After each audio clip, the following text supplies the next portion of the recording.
ಬೆಳೆ ವಿಮೆ, ಬೆಳೆ ಪರಿಹಾರ ಸೇರಿದಂತೆ ವಿವಿಧ ಬೇಡಿಕೆಗಳ ಈಡೇರಿಕೆಗೆ ಆಗ್ರಹಿಸಿ ಗದಗ ಜಿಲ್ಲೆ ಮುಂಡ್ರಗಿ ಪಟ್ಟಣದಲ್ಲಿ ಪ್ರತಿಭಟನೆ ಮಾಡಲಾಯಿತು. ರಾಜ್ಯ ರೈತ ಸಂಘ ಹಾಗೂ ಅನೇಕ ಕನ್ನಡಪರ ಸಂಘಟನೆಗಳ ನೇತೃತ್ವದಲ್ಲಿ ಬಾರ್ಕೋಲ್ ಚಳುವಳಿ ನಡೆಸಿದರು. ಪಟ್ಟಣದ ಕೋಟೆ ಆಂಜನೇಯ ದೇವಸ್ಥಾನದಿಂದ ಪ್ರಮುಖ ಬೀದಿಗಳಲ್ಲಿ ಮೆರವಣಿಗೆ ಮಾಡುತ್ತಾ ತಹಸೀಲ್ದಾರ್ ಕಚೇರಿಗೆ ಎತ್ತುಗಳೊಂದಿಗೆ ಮುತ್ತಿಗೆ ಹಾಕಿದರು. ಕಚೇರಿ ಆವರಣದ ಕಂಬಕ್ಕೆ ಎತ್ತುಗಳನ್ನು ಕಟ್ಟಿ ಬಾರ್ಕೋಲ್ ಮೂಲಕ ಚಾಟಿ ಬೀಸಿ ಆಕ್ರೋಶ ಹೊರಹಾಕಿದರು.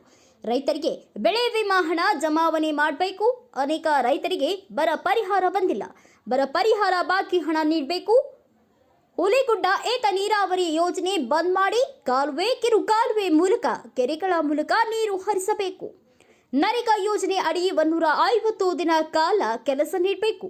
10 ಗಂಟೆಗಳ ಕಾಲ 3 ಪೀಸ್ ಕರೆಂಟ್ ನೀಡಬೇಕು. ಹೀಗೆ ವಿವಿಧ ಬೇಡಿಕೆಗಳ ಈಡೇರಿಸುವಂತೆ ಆಗ್ರಹಿಸಿದರು. ಈ ವೇಳೆ ಕಚೇರಿಗೆ ಬೀಗ ಜಡಿದು ಅಧಿಕಾರಿಗಳಿಗೆ ಚಳಿ ಬಿಡಿಸಿದ್ರು. ಸರ್ಕಾರದ ವಿರುದ್ಧ ಘೋಷಣೆ ಕೂಗಿ ಆಕ್ರೋಶ ವ್ಯಕ್ತಪಡಿಸಿದ್ರು. ಈ ಪ್ರತಿಭಟನೆಯಲ್ಲಿ ರೈತ ಮಹಿಳೆಯರು ಭಾಗವಹಿಸಿದ್ರು. ಮೇಡಮ್, ಇವತ್ತು ಮುಂಡ್ರಿ ತಾಲೂಕಿನಲ್ಲಿ ರೈತರು ಪ್ರತಿಭಟನೆ ಮಾಡ್ತಾ ಇದ್ದಾರೆ. ಬೆಳೆ ಪರಿಹಾರ ಅರ್ಧ ಜನಕ್ಕೆ ಬಂದಿದೆ, ಅರ್ಧ ಜನಕ್ಕೆ ಬಂದಿಲ್ಲ ಅಂತೇಳಿ. ಮತ್ತು ಅವರ ಏನು ಅಭಿಪ್ರಾಯ, ನಿಮ್ಮ ಅಭಿಪ್ರಾಯ ಏನು?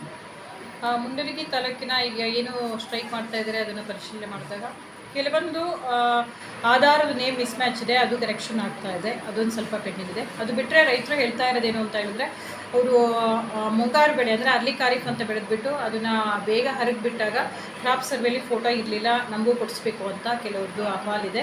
ಆಮೇಲೆ ಕೆಲವರು ಮಳೆ ಕಡಿಮೆ ಇರೋದ್ರಿಂದ ನಾವು ಬಿತ್ತನೆ ಮಾಡಿಲ್ಲ, ಅದು ಕೂಡ ನೀವು ಬೆಳೆ ನೋಡಿ ಕೊಡಬೇಡಿ, ಬರ ನೋಡಿ ಕೊಡಿ ಅನ್ನೋದು ಇದೆ. ಇದೆಲ್ಲ ನಾವು ಸರ್ಕಾರದ ಗಮನಕ್ಕೆ ಇದನ್ನು ತಂದಿದ್ದೀವಿ. ಅಂದರೆ ಏನು ಗೈಡ್ಲೈನ್ಸ್ ಇದೆ ಮತ್ತು ಇವ್ರದ್ದು ಅಹವಾಲು ಏನಿದೆ ಅದನ್ನು ಕೂಡ ನಾವು ಚರ್ಚೆ ಮಾಡಿದ್ದೀವಿ ನಾವು ಸರ್ಕಾರದ ಜೊತೆಗೆ.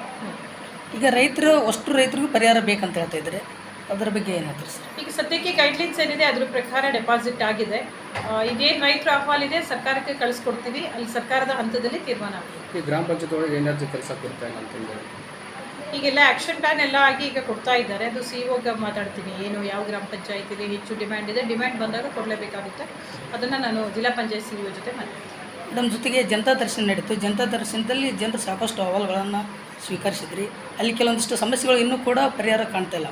ಉದಾಹರಣೆಗೆ ಬಸ್ ನಿಲ್ದಾಣದಲ್ಲಿ ಒಂದು ಶುದ್ಧ ಕುಡಿಯುವ ಘಟಕ ನೀರಿದೆ, ಬಟ್ ಅದು ಸ್ಟಾಪ್ ಇದೆ, ಅಲ್ಲಿ ನೀರಿಲ್ಲ ಅಂಥೇಳಿ ಅಲ್ಲಿ ಜನರೆಲ್ಲ ದುಡ್ಡು ಕೊಟ್ಟೆ ಈ ಬೇಸಿಗೆ ಒಳಗೆ ನೀರು ತೊಗೊಂಡು ಕುಡಿದ್ರು. ಅಲ್ಲಿ ನೀವು ಕೂಡ ಆದೇಶ ಮಾಡಿದ್ರಿ, ಬಟ್ ಇದುವರೆಗೂ ಕೂಡ ಕೆಲಸ ಆಗಿಲ್ಲ. ನಾನು ಸಂಬಂಧಿಸಿದ ಅಧಿಕಾರಿಗಳ ಜೊತೆ ಡಿಸ್ಕಸ್ ಮಾಡ್ತೀನಿ.